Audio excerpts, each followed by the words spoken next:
wasiirka wasaaradda duulista hawada qaranka jamhuuriyadda Soomaaliland mudane Fuaad ayaa maanta waxa ay kala saxeen dalkaasi Imaaraadka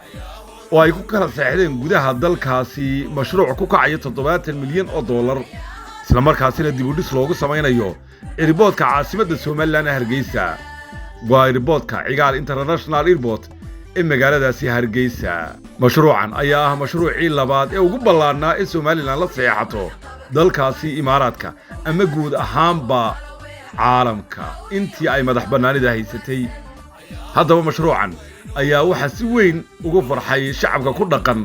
dalkan qarankan jamhuuriyadda Soomaaliland isla markaasina ka naxiyay cadawga qaranka jamhuuriyadda Soomaaliland oo ay ka koob tahay waa dawladda taagta daran leh ay ilaaliso AMISOM ee ka tirisa dalkaasi Soomaaliya gaar ahaan caasimadda Soomaaliya ee Muqdisho